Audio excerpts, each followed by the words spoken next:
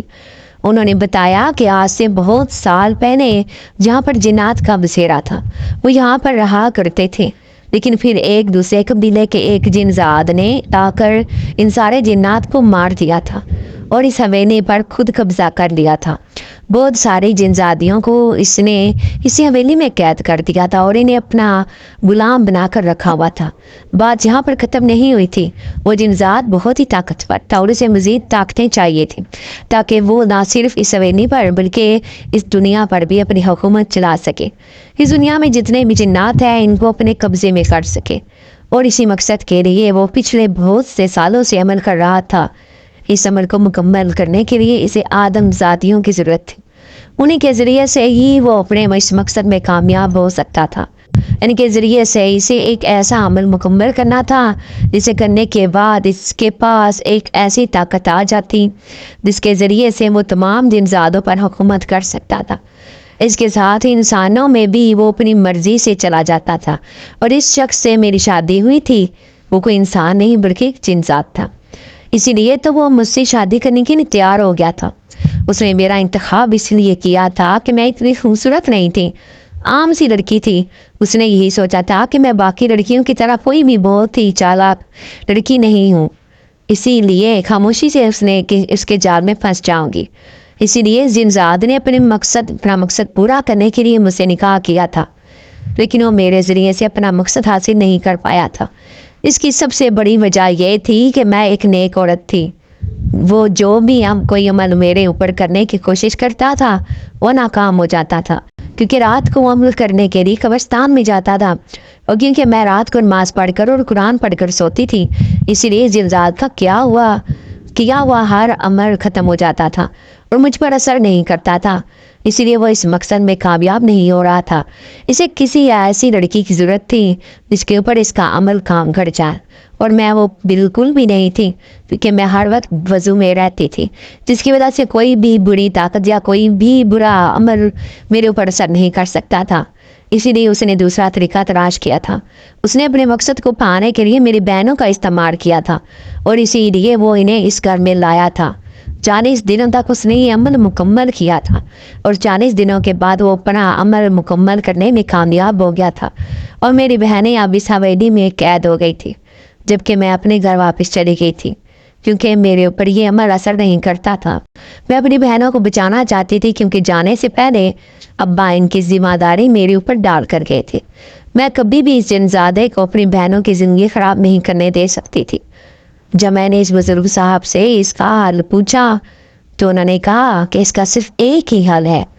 اماوس کی رات کو وہ جنزاد ایک ایسا خاص عمل کرے گا جس کے بعد وہ اپنے مقصد میں ہمیشہ کے لیے کامیاب ہو جائے گا۔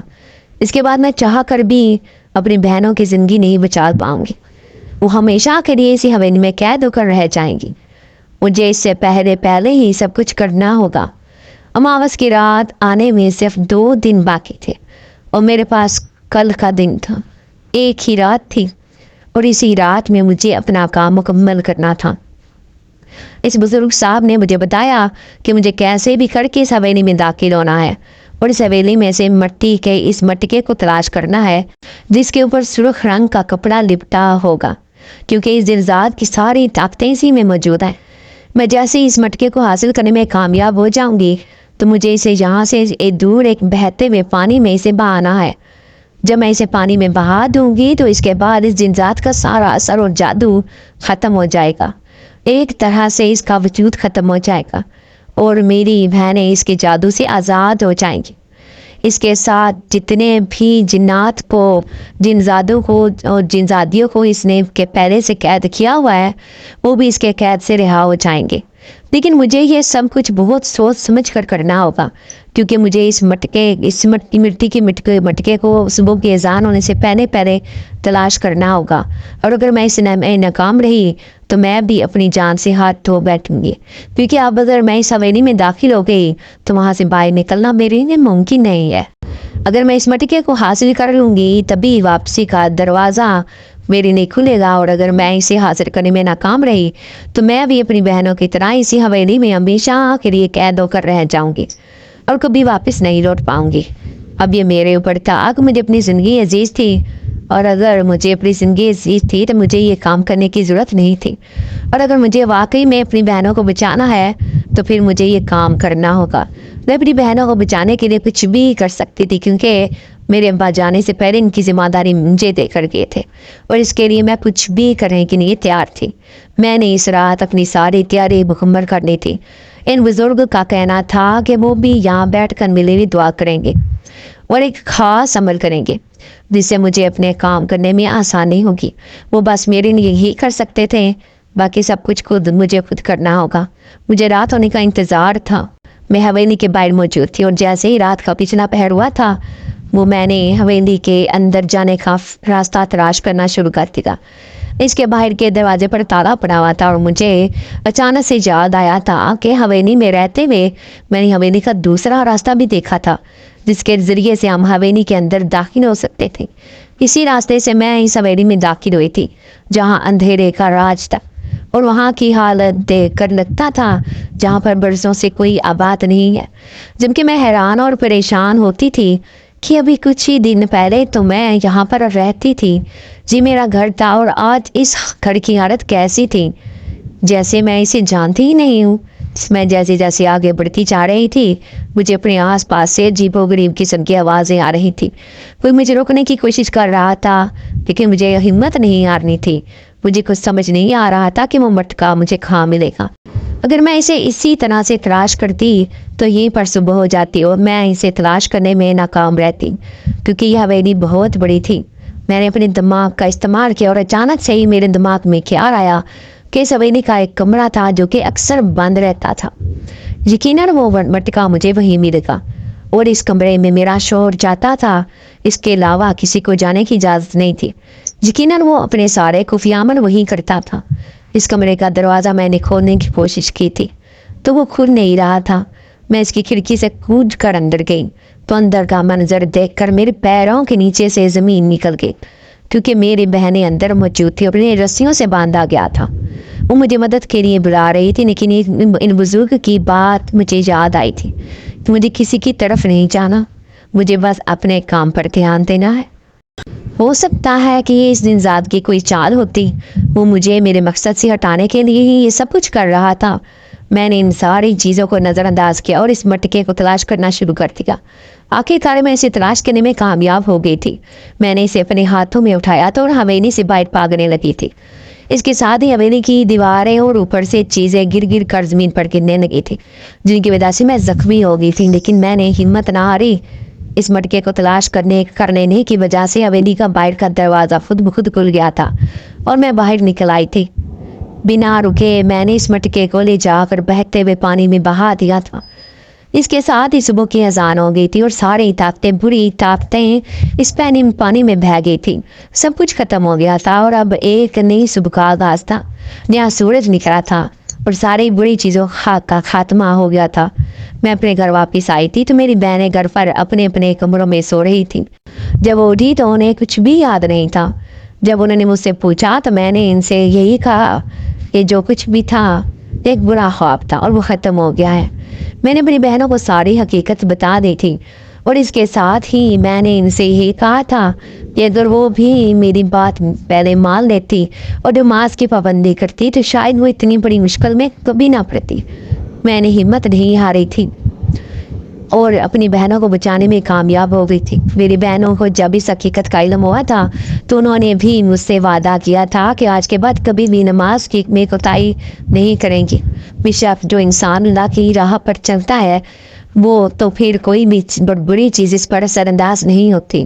اس کے بعد سے ہم بہنیں اپنے اس در میں ہنسی خوشی زندگی گزارنے لگی تھی۔ میری چھوٹی بہنوں کے میں نے رشتے طے کر دیے تھے اور بہت جلد ان کی شادی کرنے کا ارادہ رکھتی تھی۔ میں نے ان ساری باتوں کو ایک برا خواب سمجھ کر بلا دیا تھا اور امید تھی کہ آگے کی زندگی اچھی گزرے گی۔ ہاں تو ڈیئر ویورز، امید کرتی ہوں کہ آپ کو آج کی کہانی بہت اچھی لگی ہوگی۔ اس ویڈیو کو جلدی سے لائک کر دو اور جانے سے پہلے اپنے چینل کو ضرور سبسکرائب کرنا ہے تاکہ میری ہر آنے والی اچھی ویڈیو آپ تک لازمی سے پہنچ سکے۔ سبسکرائب کا فائدہ یہ ہوتا ہے کہ میں جیسی ویڈیو اپلوڈ کرتی ہوں تو آپ تک وہ لازمی سے پہنچ جاتی ہے، اسی لیے سبسکرائب کیا کریں اور کمنٹ میں بتایا کریں کہ آپ کو میری ویڈیوز کیسی لگتی ہیں اور میری حوصلہ افزائی کیا کیجیے تاکہ میں اور بھی آپ کے لیے اچھی اچھی سی ویڈیو لے کر آ سکوں۔ تو اپنی دعا میں یاد رکھیے گا، اپنا بہت سا خیال رکھیے گا۔ اوکے، اللہ حافظ۔